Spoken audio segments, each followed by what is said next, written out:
Hello viewers, welcome back to my channel. இப்போ என்ன பார்க்க போகிறோம்னா, இன்றைக்கி தை வெள்ளிக்கிழமை விளாக் தான் பார்க்க போகிறோம். வாங்க வீடியோக்குள்ளே போகலாம். தை வெள்ளிக்கிழமைக்கு வாசலில் சின்னதாக படிக்கோலம் போட்டாச்சு. ரொம்ப ஈஸியாக சக்கரை பொங்கல், வெண்பொங்கல் ரெண்டுமே சட்டுன்னு ரொம்ப குவிக்காக ஈஸியான மெத்தடில் பண்ணுறதுக்கு. இது 3/4 டம்ளர் பச்சரிசி, 3ல் 1 பங்கு அளவு பயத்தம்பருப்பு ரெண்டையும் லேசாக வறுத்துட்டு 2-3 தடவை வாஷ் பண்ணிவிட்டு 1க்கு 3 பங்கு தண்ணி, 1 பங்கு பால் விட்டு குக்கரில் 5 விசில் விட்டு எடுத்திருக்கேன். நல்லா குழஞ்சி வெந்திருக்கு. 2 பொங்கலுக்கும் சேர்த்து ஒரே பாத்திரத்தில் ஃபுல்லாக இந்த மாதிரி வடித்து வச்சுருக்கேன். நல்லா குழஞ்சிருக்கு பாருங்க, எப்படி தெரியுதா? நல்லா குழஞ்சிருந்தால் தான் சக்கரை பொங்கல், வெண்பொங்கல் அதாவது காரப்பொங்கல் ரெண்டுமே நல்லா வரும். அதனால தான் 5 விசில் விட்டு எடுத்திருக்கேன். இப்போது சக்கரை பொங்கல் பண்ணுறதுக்கு 1க்கு 3 பங்கு வெல்லம் போடுவேன். இப்போ இந்த மாதிரி மொத்தமாக வடித்து வச்சுருக்கோம் இல்லையா, இது 1 டம்ளர் அரிசி. ஸோ இதில் பாதி சக்கரை பொங்கலுக்கு எடுத்துக்க போகிறேன். 3 பங்கு வெல்லம் போது 1.5 டம்ளர் வெல்லம் எடுத்துட்டுருக்கேன். அதை உருளியில் சேர்த்து கொஞ்சமாக தண்ணி விட்டு நல்ல பாகாக வச்சுக்கலாம். இது நல்ல வெல்லம், இதில் குப்பை எல்லாம் இல்லை.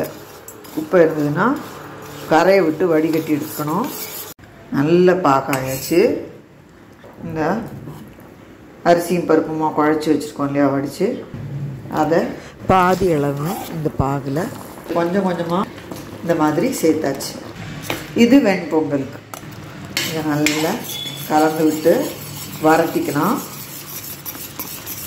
நல்லா குழஞ்சிருக்கணும். அப்போ தான் இது சாதமாக போட்டு கிளறும் போது தேரிக்காது. இது நல்லா வரட்டும்.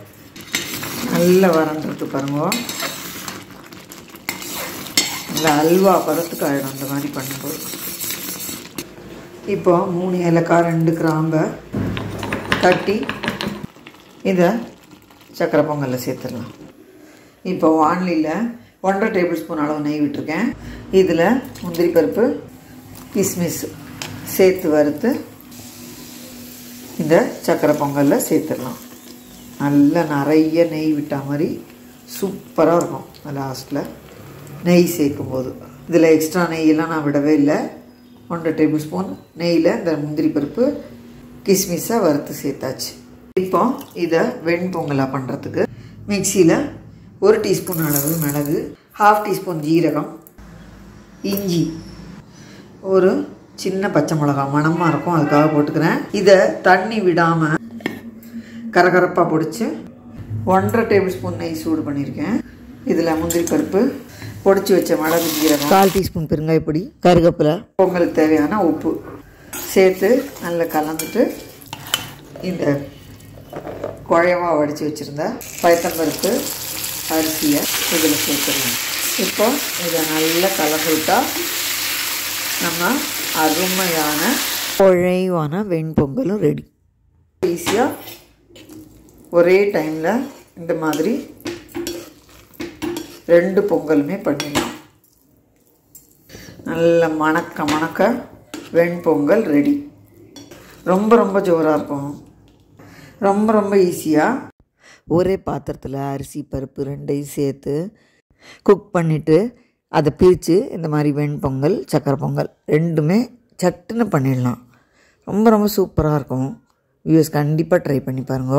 இந்த வீடியோ எல்லாருக்கும் யூஸ்ஃபுல்லாக இருக்கும்னு நினைக்கிறேன். லைக் பண்ணுங்கள், ஷேர் பண்ணுங்கள், சப்ஸ்கிரைப் பண்ணுங்கள். தேங்க்யூ ஃபார் வாட்சிங்.